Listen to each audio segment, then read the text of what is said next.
So what we're talking about is what's the correlation between IBS and psoriasis. Okay. Well, we know that IBS is a functional disorder. It's not a disease. So when it says functional disorder, that means there's something wrong with the functioning of the digestive system. So there's several different functions that you have in the digestive system. One of them is provides a barrier. Okay, so lining your entire digestive system from your mouth to your anus is a small layer of skin, one cell thick, and it's held together with what they call tight junctions. So you see, it's all linked together. Now, there's many things that can break that link, and then it has to be reformed. Okay, and one of the things that we do with our IBS remedies is that we provide what's essentially a liquid Band-Aid to cover the skin so that it can heal itself and join together and form a really good barrier.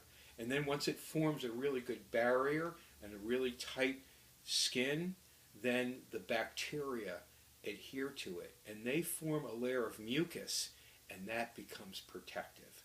But there are certain things that can break that barrier. Your immune system is one of them, okay? If you have celiacs, okay, that can break the barrier. If you have a low-grade inflammation going on from, say, dairy or gluten, gliadin, any protein, that inflammation can break the barrier. So what happens when the barrier is broken? And this gets us to the correlation between IBS and autoimmune disease, because psoriasis is an autoimmune disease, right? Yeah. So what happens is your body digests proteins from the food that you eat. So you eat a little bit of meat, you eat a little bit of chicken. The idea is that your digestive system, another one of its functions, is to break down the proteins into amino acids. But it's never complete. You don't completely break down every single protein into an amino acid. So you still have longer chains of amino acids, what are called polypeptides.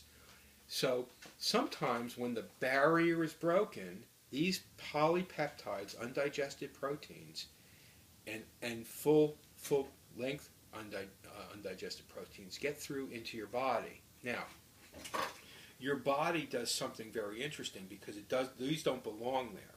These proteins do not belong there. Your body only recognizes amino acids. So it treats an undigested protein or a polypeptide as though it's an invader, a virus or an infection. So your immune system comes and it makes antibodies and it attaches to that protein. So let's say, for example, this is the protein, and along comes your antibody and it attaches to that. And now this antibody complex gets into your liver, and then it gets pooped out, no harm, no foul, right? Okay. But let's say here comes the protein, and your body makes all of these antibodies for that protein, okay? But what if that's not a protein? What if that's your skin? What if that's your skin? And so you've got your antibody coming along, and it senses this same pattern that looks like the polypeptide or the undigested protein, but it's actually your skin. So the antibody attaches to that, and that creates an inflammatory reaction. And that's what could be psoriasis. Okay. So what's in the IBS program that's helping out? That helps the psoriasis. Again, there are a number of botanical medicines that we've put into the IBS powder. We've put slippery elm, we've added marshmallow, and we've added calendula. These three botanical medicines act like a Band-Aid to the lining of the digestive system and protects it, so that the underlying cells can reform and form those tight junctions again. Now that you have a really good barrier, the undigested proteins and the polypeptides can't get through.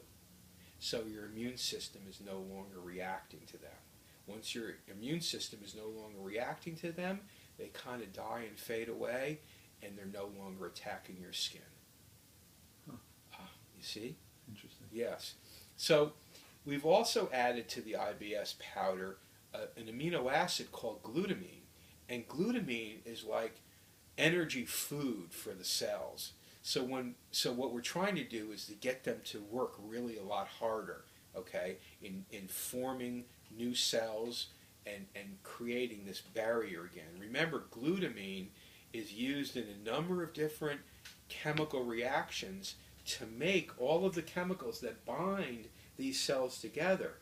The cells have to multiply, and then they have to make all of these proteins that hang off the cells so that they link together. I mean, it's a very complex process, and glutamine is one of those amino acids that really helps. So that's in the IBS powder as well. And then what's the last thing we put in the IBS powder? I think we have that white oak bark. Okay, so in there are things called tannins, plant tannins. Plant tannins are very interesting because they do a couple of things. One is that they can lower they can provide an inhibition of growth to certain pathogenic bacteria. So we have different types of bacteria in it. Yeah. So, I mean, and also it kind of helps, again, with provide that barrier function. So the IBS solutions powder is, I think it's pretty well thought out, and it can help a lot of conditions that are corollaries or related to IBS, like autoimmune conditions and even depression or anxiety. Remember, we've talked about that, where sometimes for some people these polypeptides or undigested proteins get through, and their brain gets picked up in their brain, and it acts like a inflammatory substance in your brain, can create brain fog, depression, or anxiety. Got it. Yeah. All right. I'm just going to take a little drink of green tea. Okay, let's take a little break here. All right. Well, is it still going?